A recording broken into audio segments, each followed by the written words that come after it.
Bonjour à toutes et à tous, bienvenue sur KTV Kwezi FM, le 106.9 pour un temps de parole, toujours en direct, à la radio et à la télévision. Notre invité ce matin, c'est le boss des Républicains au niveau national. Il est avec nous sur le plateau, Laurent Wauquiez. Bonjour. Bonjour. Merci d'avoir accepté notre invitation. Merci, il y a un point sur lequel je voulais revenir tout de suite. Oui. J'ai pas encore posé de questions. Hein. Oui, je sais, mais j'ai bien aimé ce qui a été dit. Je suis pas là que pour 24 heures. Ouais. Moi, j'ai voulu venir 3 jours. Oui. Le gouvernement vient pas, le ministre de l'Intérieur répond pas. Moi, j'ai voulu venir. J'ai voulu venir parce que je vois bien que Mayotte est dans la tempête. Parce que je vois bien qu'il y a des grosses difficultés sur l'insécurité et qu'à Paris, personne ne les entend. Et surtout, ce que j'ai voulu faire, c'est une vraie visite. Pas, vous savez, les visites qu'on connaît où on nettoie tout avant que le ministre arrive, il passe 24 heures et repart, et puis tous les problèmes restent. Hier, je suis allé à Mamoudzou, dans un certain nombre de quartiers, où je suis allé discuter avec quelqu'un qui s'était fait attaquer à coups de chambeau. Je suis allé discuter avec un commerçant, qui venait d'ailleurs dans la journée de se faire voler une bonbonne de gaz, et qui m'expliquait qu'à partir de 20 heures, il ne pouvait plus ouvrir. J'ai échangé avec une petite jeune qui était en 6e, Cynthia, qui m'a expliqué que dans sa classe, 36 élèves, ils étaient 4 à savoir lire et écrire le français. C'est la France ici. C'est un département français. Et je suis fier que les Mahorais aient toujours fait le choix de la France. Mais aujourd'hui, je ne suis pas content, parce que le sentiment que j'ai, c'est que la France, elle, n'a pas fait le choix de Mayotte.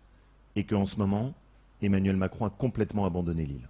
Oui, ça on l'a entendu, c'est effectivement ce que vous avez pu déclarer hier. Emmanuel Macron a abandonné Mayotte, on le voit, c'est la une également des nouvelles de Mayotte. Vous vous attendiez à quoi en venant ici? Vous savez, moi d'abord j'étais venu pour comprendre. Oui. Ça veut dire que les informations ne sont pas remontées jusqu'à Paris? Vous n'étiez pas au courant de cette situation? Vous savez, je pense que c'est une chose de lire un papier. Oui, mais de le vivre c'est autre chose. Et puis c'est autre chose de voir sur le terrain. C'est pas pareil quand vous avez face à vous une agricultrice qui vous explique avec des larmes dans la voix qu'elle s'en sort plus parce que juste elle se fait voler son troupeau et qu'elle n'arrive plus à s'en sortir.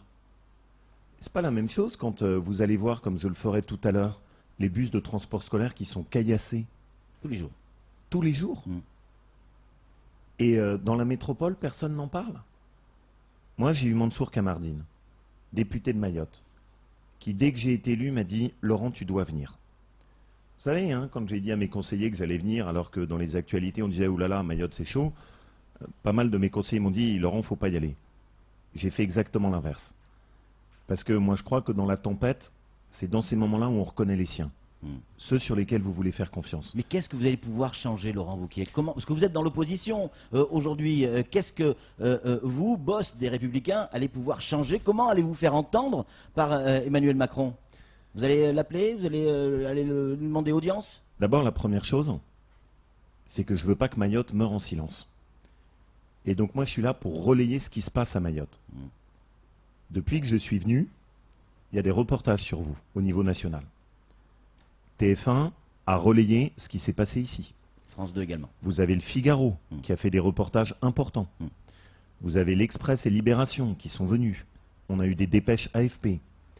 Tout à l'heure, dans l'Assemblée nationale, la représentation de toute la France, j'ai demandé à ce qu'une députée républicain, qui est de Haute-Savoie, pas nécessairement de Mayotte, mais prenne la parole pour défendre la cause des Mahorais au nom de la famille politique gaulliste des Républicains. Et donc moi, je suis là pour faire en sorte de vous relayer, faire en sorte qu'on vous entende. J'ai une réputation un peu d'avoir du caractère. Bah, ça tombe bien. Je ne lâcherai pas tant qu'ils vous entendent. Vous avez hier rencontré les forces de l'ordre, syndicats de police. Le message d'un certain nombre de syndicats, et notamment celui d'Alliance, est très très clair là-dessus. Il faut plus de moyens. Non, mais je crois que ceux qui nous entendent le savent, mieux que personne. Mais à Paris, ils se fichent de nous. Mais pourquoi, Laurent Wauquiez? Pourquoi vous me permettez quand même... On a du mal à comprendre. Je voudrais juste d'abord, pour que tout le monde voit bien que j'y suis allé et que j'ai voulu comprendre de façon précise. Par exemple, au commissariat, ils ont 36 véhicules. Il n'y en a que 10 qui sont en état de marche. Dans un pays comme le nôtre, dans un département français comme Mayotte, 10 véhicules qui marchent. Il y a 7 bateaux, théoriquement, pour protéger les côtes. Il n'y en a même pas 2 qui fonctionnent. Les policiers m'ont dit, les gens de la PAF m'ont dit, mais nous, quand on arrête quelqu'un, souvent le soir, il nous nargue. Et déjà, soit il est de retour dans Juin, soit il a déjà été libéré de prison, voire même il n'y est pas passé du tout. Des jeunes qui ensuite, dans les villages, se moquent de ceux qui ont été les victimes. Vous savez, quand vous venez ici au début, vous y êtes habitués, mais les maisons qui sont toutes protégées par des barreaux, c'est pas normal. On ne peut pas accepter ça. Tout ça, Laurent Wauquiez, on le sait, on le vit. Tout ce que vous venez, l'état des lieux que vous venez Alors, de faire, qu'est-ce que je demande ? il faut le faire, il faut le dire à Paris. Nous, ici à Mayotte, on le sait. Ce qu'on attend de vous, c'est qu'est-ce que vous allez faire pour nous aider? Alors d'abord, ce que je veux faire, c'est relayer les demandes qui sont les demandes légitimes de Mayotte pour avoir des effectifs pour la sécurité. Parce que c'est la priorité. Tant qu'il n'y aura pas de sécurité dans l'île, tout le reste, c'est même pas la peine qu'on en parle. Donc, sécurité, ça veut dire quoi? Ça veut dire d'abord qu'il faut des effectifs. Les mesures qui ont été annoncées par la ministre de l'Outre-mer, c'est se moquer des habitants de Mayotte. C'est des mesurettes. Elle vous reproche de surfer sur la violence de Mayotte. Hein. Elle a fait une déclaration sur BFM en disant que Wauquiez surfe sur la violence de Mayotte. C'est tous les Mahorais qui surfent sur la violence de Mayotte. C'est tous les Mahorais qui, eux, sont dans la détresse. Je vais vous dire ce qui rend la situation explosive. C'est le silence. C'est l'absence de réponse d'Emmanuel Macron et du gouvernement. Ça fait des semaines et des mois que les Mahorais, et parfois avec beaucoup de courage, ont essayé de tirer la sonnette d'alarme là-haut à Paris. Ce qui rend ici la situation explosive, c'est le fait que personne ne les entend, que le gouvernement reste sourd. Vous me demandez à quoi je sers? Je sers à les obliger à bouger. Ici, c'est le patron des Républicains qui parle. Et le patron de l'opposition dit à la majorité que la situation à Mayotte n'est plus tenable et que maintenant on veut des vraies mesures. Qu'est-ce que je demande? Je demande qu'on mette en place une compagnie départementale de sécurité et d'intervention. La fameuse CDI. Et il y en a dans tous les territoires d'outre-mer. Outre-mer. Pourquoi est-ce qu'il n'y en a pas ici à Mayotte, qui est le territoire qui est le plus touché par les questions d'insécurité? Je demande qu'on équipe nos forces de police et la PAF. C'est quand même notre pays, quoi. La 5e puissance économique mondiale? Et vous allez m'expliquer qu'on n'arrive pas à gérer les choses avec les Comores? Et qu'on n'est pas capable de se mettre autour de la table et de leur dire maintenant ça suffit? On arrête la plaisanterie? Que pour l'accès au lagon, on a quand même principalement 2 passes, une passe au nord et une passe au sud. On n'est pas capable de mettre en place une flottille de bateaux efficace avec des radars pour pouvoir empêcher qu'on ait tous les jours ces 10 bateaux qui arrivent avec la situation qui est devenue explosive. Donc la première chose que je demande, c'est des vrais moyens. La deuxième chose, c'est qu'on voit bien qu'aujourd'hui, ce qui se passe, c'est que Mayotte est submergée par une immigration clandestine qu'on n'arrive pas à intégrer. J'irai tout à l'heure à l'hôpital. La discussion que j'ai eue avec cette jeune élève de 6e, c'était poignant quand même. Parce que Cynthia, elle me disait, mais moi, j'ai aucune chance de m'en sortir dans ces conditions.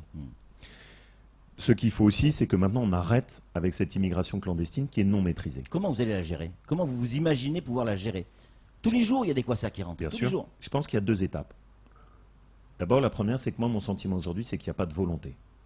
Parce que s'il y avait une volonté, quand on a les moyens de la France, on est capable de protéger Mayotte. Et personne ne me fera croire que ce n'est pas possible. C'est sûr que la 5e puissance mondiale doit être en mesure quand même de protéger 374 km². C'est quand même pas... Là-dessus, on vous l'accorde. C'est pas impossible. Juste que moi, j'ai le sentiment, c'est qu'aujourd'hui, le gouvernement ne s'en occupe pas sérieusement. Il n'y a pas de volonté. Il faut donner les moyens à la PAF. Il faut surtout qu'on donne ce qu'il y a de meilleur dans la lutte contre l'immigration clandestine sur le territoire de Mayotte, à la fois sur mer et sur terre. Et puis, je pense qu'il faut changer les lois. Vous savez, j'en ai parlé hier avec Marcel Henry, qui est une des figures de référence de l'île. Un homme dans lequel que vous allez voir et qui est impressionnant. On est allé discuter avec lui en compagnie d'Elad Chakrina et en compagnie de Mansour Kamardine. C'est un monsieur. Je n'oublie pas que c'est lui qui a toujours fait le choix de la France et du département français pour Mayotte. Il faut qu'on change la loi. Il faut qu'on résolve le problème qui est aujourd'hui sur la maternité. Le droit du sol est complètement détourné aujourd'hui. Quand, et vous le savez bien, vous avez des femmes qui viennent sur l'île juste pour accoucher, pour que les enfants ensuite soient de nationalité française, c'est plus la conception du droit du sol. C'est le détournement des règles de la République. Le CHM en zone internationale, c'est une solution? J'ai vu que c'était une des propositions qui était avancée par le collectif. Moi, je trouve ça intéressant. Personnellement, je pense qu'il faut qu'on aille jusqu'au bout et qu'on pose la question d'adapter le droit du sol sur le territoire de Mayotte. Et de prévoir que quand un enfant est sur le sol de Mayotte, mais que ses parents sont clandestins, il ne peut pas avoir la nationalité française. Parce que sinon, on ne s'en sort pas. Et je pense aussi qu'il faut qu'on revienne sur les règles du regroupement familial. L'extension du regroupement familial qui a été faite par François Hollande est une folie ici. Et donc, il faut qu'on revienne dessus. C'est Mayotte, c'est un territoire particulier. Il faut qu'on adapte les lois. Changer les lois, ça va prendre énormément de temps. Il y a urgence. Il y a urgence, Laurent C'est Wauquiez. bien pour ça que moi, ce que je pense, c'est qu'il faut tout l'ensemble. L'urgence, c'est les renforts de police et les renforts de gendarmerie et des vrais véhicules, pas l'aumône comme en ce moment le gouvernement semble vouloir le faire pour Mayotte. L'urgence, c'est mener une vraie politique de sécurisation des côtes. L'urgence, c'est avoir une vraie politique ferme par rapport aux clandestins, ce qui n'est pas fait. Mais il faut aussi faire le travail de fond. Il va y avoir une réforme de la Constitution. Oui. Dans cette réforme de la Constitution, ce qui est envisagé par la majorité En Marche, c'est juste du tripatouillage électoral, notamment pour introduire la proportionnelle. Moi, je pense que ce serait plutôt mieux de faire les changements de la Constitution qui permettent d'assurer la vie quotidienne des Français et des Français à Mayotte. Et cette réforme-là, vous n'allez pas me faire croire qu'à cette occasion, on ne peut pas le faire. Les élus ont chiffré. On chiffrait ce qu'il fallait envoyer sur Mayotte, ce que ça pouvait coûter. Ils expliquent clairement dans cette motion, c'est 1,8 milliard d'euros. C'est un véritable plan Marshall, Laurent Wauquiez. Sur 10 ans. Hein. Oui. Donc j'ai là aussi regardé avec attention ce qu'ils proposent. Évidemment que je le comprends. Quand je viens ici et que je vois l'état des routes, avec les nids de poules, quand je passe à côté d'un collège qui était fait pour combien 900 personnes et qu'on en a 1800 élèves qui sont dans des collèges faits pour 900 personnes. Bien sûr qu'il faut, derrière, qu'il y ait un plan d'investissement pour aider l'île à se développer. Mais il faut qu'on mette les choses, vous savez, moi je suis auvergnat. Chez moi, on met les choses dans l'ordre. Tout ce dont on parle, tous les projets qu'on peut avoir pour l'île, si d'abord on n'assure pas la sécurité et qu'on ne remet pas la tête à l'endroit sur l'immigration, on ne fera rien. Mais je veux aussi dire à ceux qui nous écoutent que je crois à l'avenir de l'île. Et que moi, je fais partie de ceux qui se battront toujours pour que l'avenir de l'île, ce soit l'avenir d'un département français. Je crois que cette île est une chance pour notre pays. Parce qu'on est sur l'océan Indien. Parce que Mayotte, pour nous, c'est la porte d'accès sur ce grand océan sur lequel on a des puissances économiques comme l'Inde. Un océan qui se développe. Parce que moi, je vois la Chine qui est en train d'investir tout au long de la route de la soie. Et que nous, la France, on a une chance inouïe d'avoir et la Réunion et l'île de Mayotte. Et je veux qu'on prenne soin de cette chance, et donc que derrière, il y ait une réflexion sur ce sur quoi il faut investir, comment développer l'emploi sur l'île. Moi, c'est des sujets sur lesquels je suis prêt à être au rendez-vous. Je suis venu pour 3 jours, et je reviendrai. Parce que je veux que les Mahorais puissent se dire, lui, ce sera un allié pour nous, ce sera un défenseur pour notre île.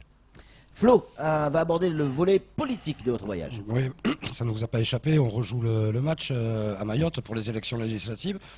Pas avec le même résultat à l'arrivée. Hein. Bah justement, pour l'instant, pour les Républicains, c'est carton plein sur les élections qui se rejouent.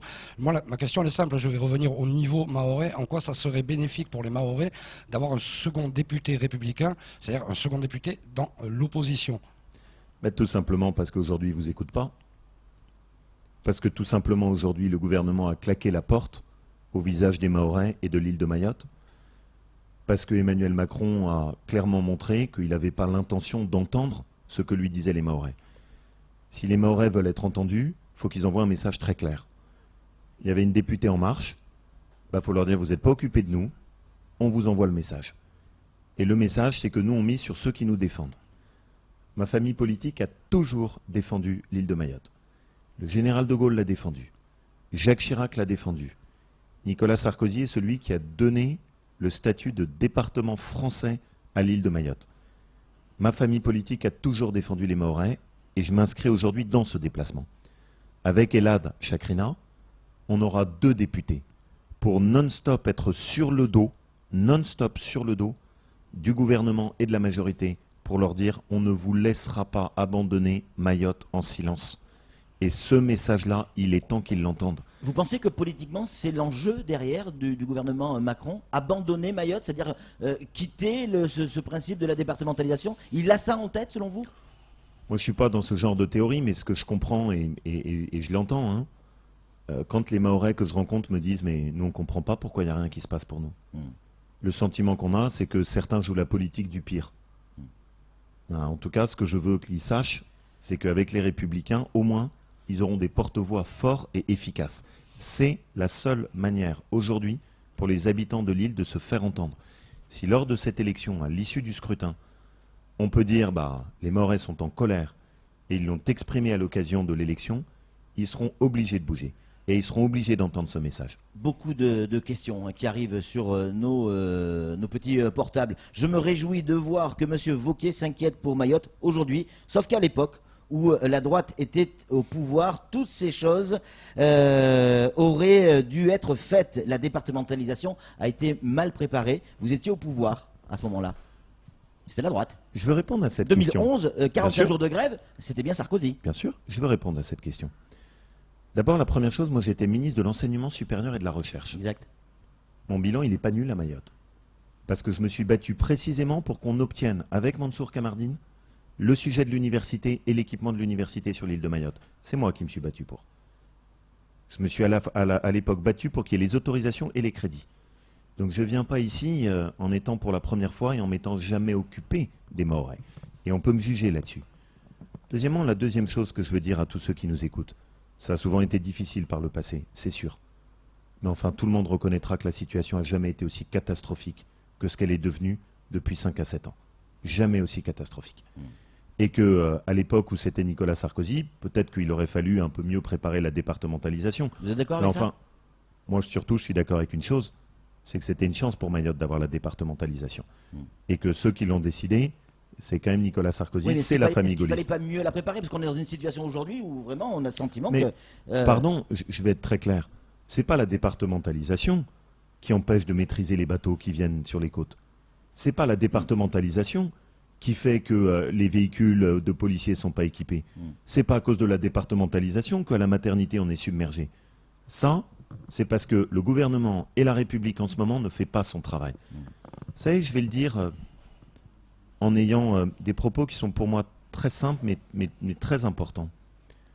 Mayotte a fait le choix de la France. La France doit aussi faire ce choix de Mayotte. Vous savez, quand j'étais gamin, j'avais un oncle qui avait travaillé aux côtés du général de Gaulle et de Pompidou, et qui me répétait toujours, je me souviens, je devais avoir 7 ans, tu sais, là-bas, dans l'océan Indien, il y a une île dans laquelle les gens, successivement, 4 fois, ont toujours fait le choix de la France. Les îles autour ont abandonné notre pays, mais eux, ils ont toujours fait le choix de la France. Au moment où je suis là ici, je me souviens des paroles qu'il m'avait données à l'époque. Et je me dis que dans aucun autre département français, on accepterait ce qui se passe ici. Ce soir, je serai à 20h, place de la République, avec Elad Chakrina. Et tous ceux qui veulent venir sont invités à ce meeting qu'on tiendra en plein air. Et je leur demande de venir indépendamment de tous les barrages qu'il peut y avoir. Même la pluie. Même la pluie, mais on n'a pas peur de la pluie sur l'île de Mayotte. Chez moi en Auvergne, on n'a ni peur de la pluie, ni peur de la neige. Eh bien, qu'ils viennent. Et qu'ils puissent entendre à quel point je suis déterminé et à quel point on va essayer avec toute l'équipe, avec Mansour, avec Elad, de porter cette parole des Mahorais. Parce que moi, je ne crois pas à la fatalité. Et je suis sûr qu'ici, on peut inverser les choses. Et qu'on n'a pas le droit de se résigner à voir ce qui se passe en ce moment. Ça, c'est pas la France. Merci beaucoup Laurent Wauquiez d'être venu sur ce plateau, d'avoir répondu à nos questions. On en avait encore plein, évidemment. Où en est le département région promis par Marie-Lys Panchard? On va donner le numéro de Laurent. Allez, en 2 secondes. Il en est où ce département région? Il a été promis par Marie-Lys Panchard à l'époque. Vous savez surtout ce à quoi je fais, moi, très attention. C'est qu'on ne nous enlève pas le département. Parce que ça, moi, c'est ce que j'accepterai pas. Je ne veux pas qu'à l'occasion de tripatouillage constitutionnel, on enlève le département. Il y a suffisamment de gens qui se sont battus pour l'avoir. Ça, au moins, c'est un socle pour l'avenir de Mayotte. Et nous, Républicains, on défendra toujours ça. Laurent Wauquiez, c'était le boss des Républicains. Il est à Mayotte encore pour quelques jours, quelques heures en tout cas. Ce soir à 20h, place de la République. 2 jours. Encore 2 jours. Encore 2 jours. Encore 2 jours. En tout cas, il sera ce soir, place de la République à 20h pour ceux que ça intéresse. Allez, c'est tout pour ce temps de parole. Tout de suite, la suite de nos programmes.